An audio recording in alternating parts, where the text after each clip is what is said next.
So you join me today on a lovely little pool. We'll talk more about that in a second. But what we're doing is we're catching,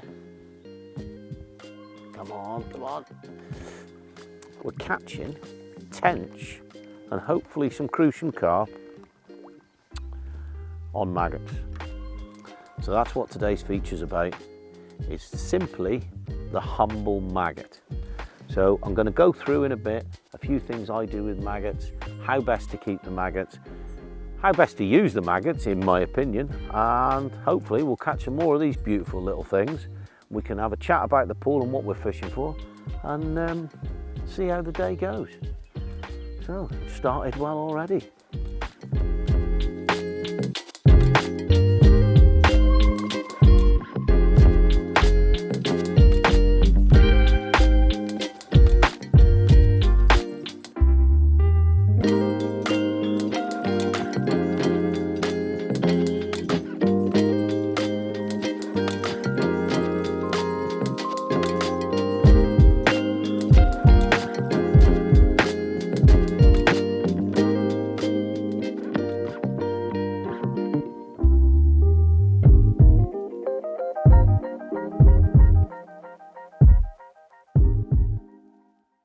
Okay, so we got another fish on, and it's a little crucian.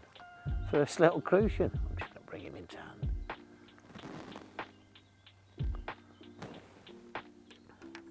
So, here we are, fishing a lovely little pool that's only got tench and crucians in. And this week, or this month, we're fishing with the humble maggot. And already, only a tiny one, but it's starting to produce us a few bites. So we're going to work through today how I get the best out of the classic bait, the maggot. Okay, so my first tip with using maggots is like any other live bait. I class maggots as a live bait. Basically, it's a fly larvae, and as you can see, it's alive, it's wriggling, which is what you want them to do. It's one of their attractive qualities. So my first tip with maggots is get quality maggots. So I'm very lucky. I mean, we've got Total Angling Centre in Shrewsbury. They provide me maggots. They're absolutely fantastic. They riddle them for me. They do look after them, and they give you top quality bait. If you get a relationship with your local tackle shop, that's probably the best thing you can do. And then you can ask them what you want. But keeping your bait fresh and using fresh bait will pay you back so much. When you're using live bait, like I say, I class maggots as live bait, make sure they're fresh and quality. Number one tip. Look after your bait and your bait will look after you. Oh my God, that is a better one.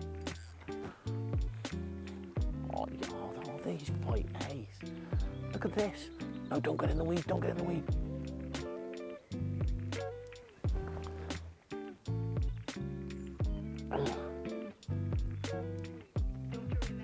Oh yeah, it's a better one.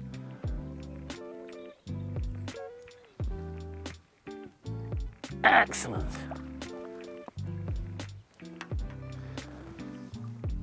And that is exactly what we've come for.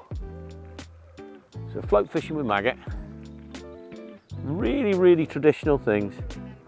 And there is a beautiful British crucian. What a wonderful fish. And on the tackle we're using today, match really well. Great fight. Just really good fun. Really good fun.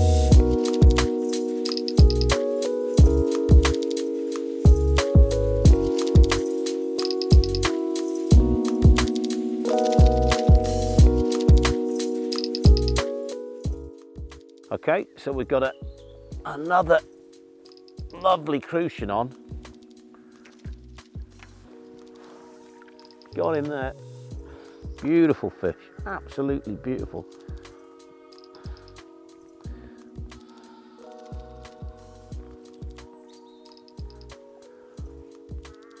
Wonderful little crucian.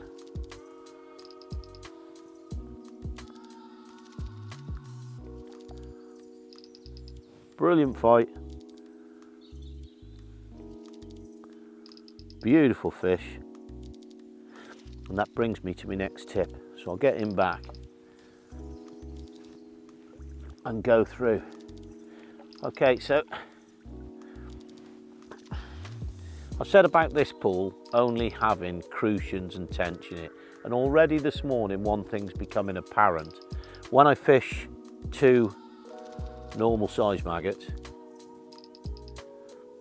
or 1 normal size maggot, I'm catching a tench.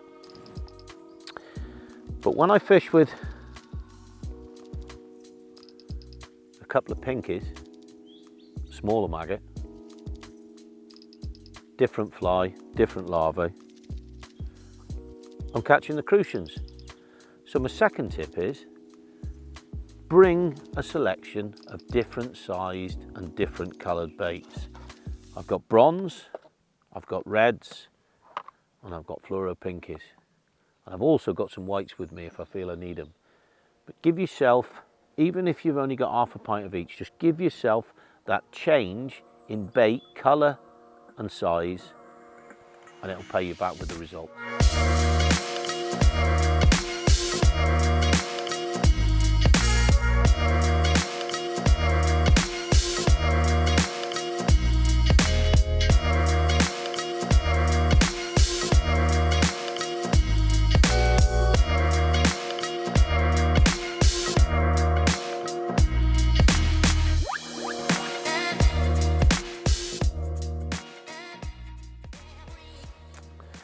Okay, so my next tip with maggots is feed rate. I mean, this can be applied to any bait really, but it's something with maggots I think is very, very important. You'll watch a lot of people put some bait in as soon as they cast, and then they'll sit there until they get a bite, and then as they recast again, they put a bit more bait around and leave it at that. Well, that's okay, but if you're, you want to be constantly watching what's going on around your float. Today we've got bubbles coming up. We know we're fishing for crucians and tench. We're getting fish around the float and they're feeding consistently. So instead of dumping one big patch of maggots all around the float and then waiting maybe 10, 15 minutes for a bite or more, we're just feeding now and again just a few maggots, a few maggots of different colours, and then just a few pinkies, and just keep that trickle going on. So not a great deal, just a little pinch. You'll watch a lot of the matchmen do this. This is where they're really, really good, is their feed rate is incredible. They've got that feel for how many fish are in the swim and how often they're introducing the bait. If you keep that constant flow of bait going in, you will get yourself more bites over the course of your fishing session than if you just dump a load of maggots in and leave it with the float on. That's more like a, you know, like a static ledgering approach. I mean, with this, oh crap, we had a bite while I'm talking there. That was a quick one. So as you can see, I'm feeding, starting to get a bit of interest, constantly keeping those fish centered around the float by just trickling in a little bit of bait every sort of minute or so, just a little pinch, nothing much. And as the weather gets colder, you know, as the water gets colder, winter time, even less. I mean, even down to 3 or 4 maggots, just every few minutes, but just that trickle, again, will get you more bites than just simply putting in a big load of maggots and then just putting the rig on top of it and expecting the fish to come along. So,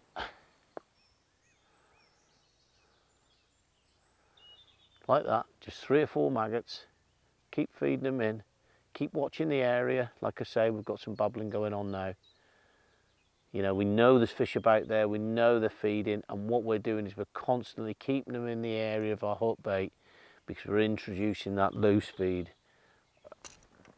And we're in.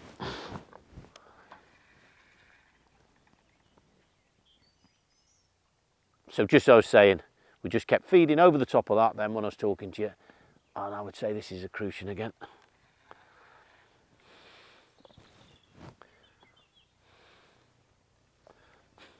Oh, lovely little crucian.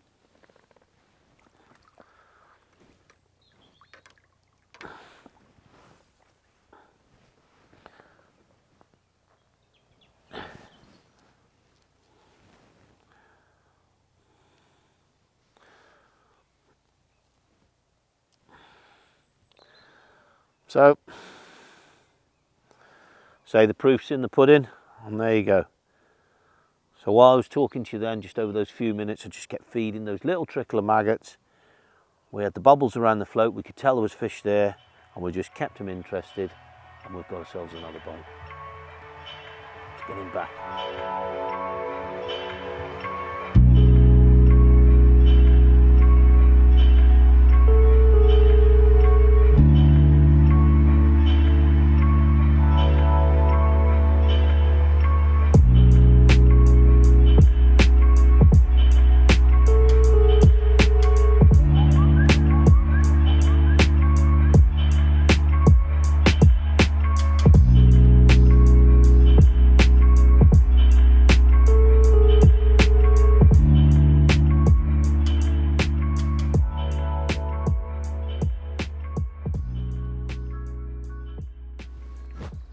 Okay, so once again we're into another nice fish. I'd say it's a tench, I haven't seen it yet. And we've started introducing, oh yeah, it's a lovely one. We've started introducing my maggot ground bait mix. So, once again, oh yeah, it's a beauty. So we've had a lot of action in the swim. We've boosted it up with a bit more feed. So we try and keep a few more fish there and keep them feeding because, you know, I'm almost running out of feed, just loose feeding over the top. And try to get through to a few bigger fish, fishing a slightly bigger bunch of maggots and then introducing that ground bait. And it seems to be working. That's the second nice tench on the run in the last few minutes or so. So I'll put this one back and then we're going to run through and see exactly what I'm using.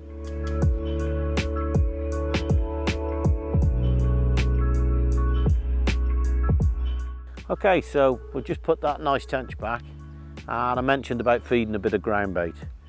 I always use the krill, Sonia Bates krill. I think it goes together. It goes together with the maggots, fantastic. Sometimes I'll mix it with a bit of black lake, but sometimes I just use it on its own. It doesn't really matter, it just depends. But I do like the krill ground bait. I think that smell of the krill, the colour, it complements the maggots well. And the thing what I like to do with the maggots with this is, and this, a very cheap tip, if you've been fishing out for a day session and you've got a few maggots left at the end of the day, don't throw them away. Take them back and freeze them. These have been frozen, the dead maggots. But they're absolutely ideal to mix in to that bit of ground bait. I've got some dead maggots in there. I put a bit of a mix of a few live ones. And what it does is those baits that I've taken home before, those maggots that I've taken home, they've finished the session, instead of throwing them in the lake, I've taken them with me. I've mixed it up in the krill ground bait. Just a little bit of lake water, nothing more. Dead maggots and live maggots. And it just gives me that bit of extra feed. I can pop it in and it complements the loose feed so well. You know, it just builds the swim. We've built the swim up today. Loose feeding, loose feeding, loose feeding. We've got more and more fish coming into it, and then I can just start introducing that ground bait. It really just centres everything around where I'm float fishing. And the other thing is, if I was feedering or if I'm fishing the feeder and the tench were bigger, then I'd be using this mix in my feeder with the dead maggots in and a few live ones to complement it. It's not breaking the bank, it's not costing me a fortune, but I'm able to put good food out there all the time. Now I'll show you next how I put the maggots on a feeder rig if I'm fishing them, because I fish them quite a bit differently than I do the float.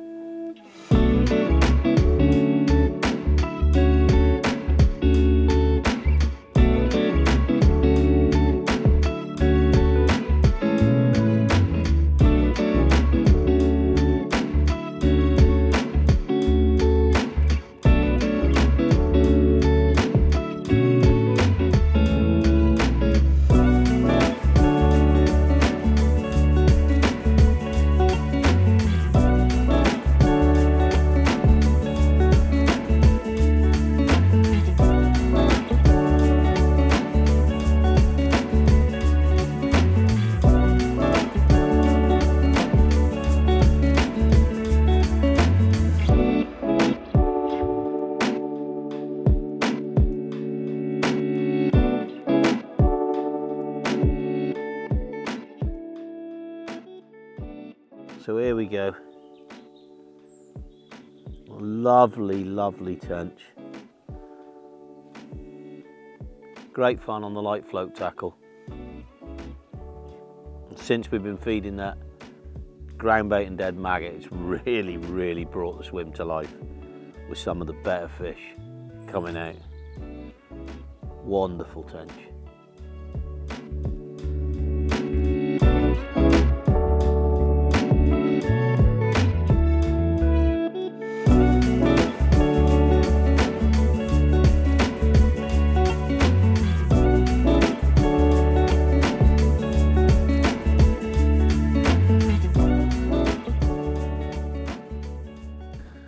Okay, so I'm using a piece of the dental floss through a normal sewing needle, and what I'm doing is I'm just sewing the maggots on as we would do with a hook. I'm just nicking them through the skin, trying not to burst them, just nicking them through the skin, then pulling them down onto the dental floss. After I've put a few on, I'll put one of the buoyant imitation maggots on.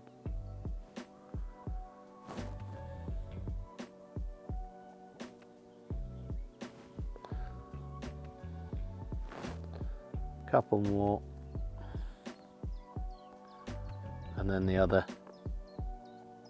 buoyant imitation maggot.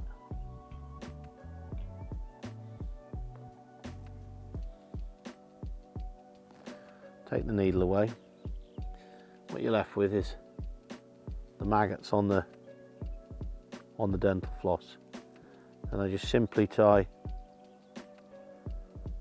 double overhand knot. Tighten those up into a little ball.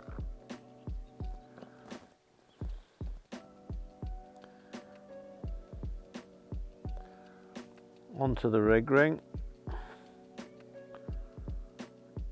that I've got on the back of the hook, or it can be the loop in a hair, that's totally fine, it doesn't matter.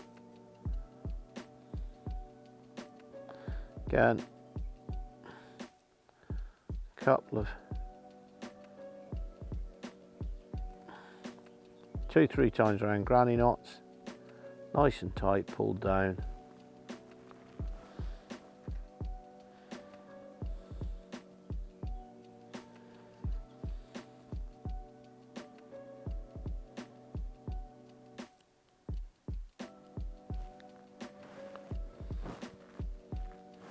Snip off the excess, and there you have it.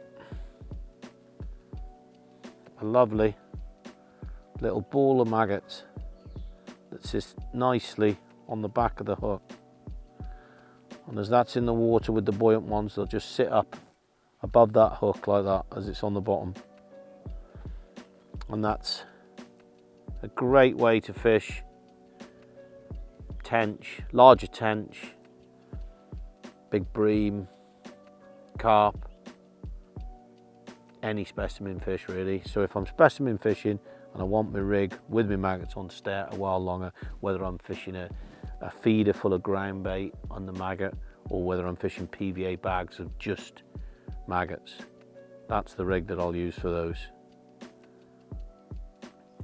Okay, so another tip with using maggots, mainly with white maggots, but it doesn't really matter, is I add some colour and flavour. Now, I've got with me the two I use the most. So I've got Sonia Bates HAZE, it's flavour and a colour.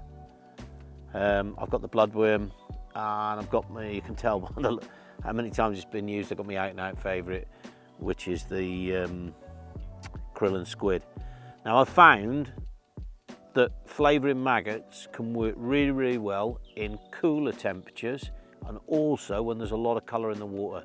So if you're fishing the river or you're fishing a pool that's got a lot of colour in it, and you want to like home in the bite, you know, like home the fish in onto your hook bait more, then a little touch of colour and flavour can make all the difference. There's been times in winter when, you know, I'm waiting 15-20 minutes for a bite, and I've gone to colouring and flavouring my hook bait, and I've been able to turn that round to I'm getting a bite every 2-3 minutes. So simply, I mean, I'm not soaking them in for any great length of time. I am literally just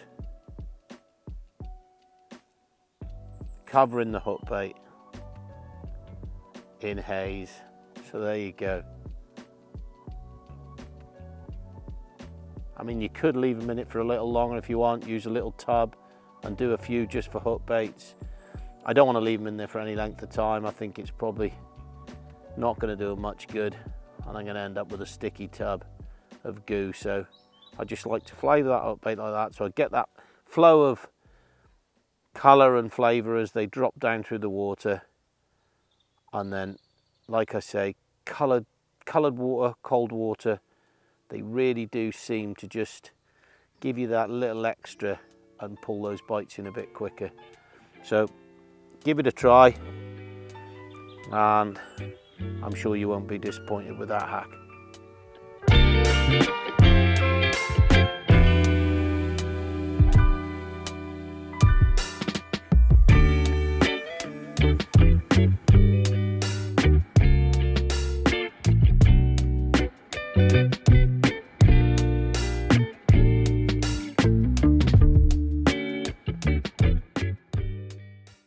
Okay, so we've wrapped up today. We've caught some really nice tench and crucians. It's been an absolute pleasure. Fishing the maggot with the float, you know, what more can you say? Great fishing. Thanks to Rowley and Fenimore Angling Association. You know, what they've done, they've let us fish the pool, and what they've done with this, you know, to bring it back and to reinstate crucians and tench in it after so many years of it being, you know, just a pit with all the trees falling in and that, they've really regenerated the place and made it into a fantastic fishery. So thanks very much to them, and if you're in this neck of the woods, honestly check them out. They've got some wonderful stretches on the river, and they've obviously got this pool and some other, you know, gems to fish. So before we go though, I'm just going to give you one last tip. The sun's come out now, it's pretty warm. I'm standing here, even I'm getting hot, but there's one thing I do. If you've got your maggots or any other live bait and you're keeping them like me, I've got them in my van here, you know, I didn't take them all to the water, didn't use quite as much as I brought, as always with me fishing. But if you want to keep them fresh and you don't want to invest too much money, there's a tip I've used many times. Simply, I've got a polystyrene box that they deliver fresh fish in. You can get them from Morrison's, any of the supermarkets that sell fish. They'll give you one if you ask them at the till, or, you know, if you order bait, you know, that comes now delivered, it comes in one of these. But I simply, the maggots are in there, in the boxes, and all I do in the morning when I go is I pop a bottle of frozen water in, and it just acts as a fridge all day and just keeps my bait fresh. So I can take it home and it's as good as when I came out. So keep them in the fridge if you can at home, and if you get yourself one of these, if you're going fishing after work or anything like that, you can keep your bait fresh for next to nothing while it's in the car. All right, see you next time.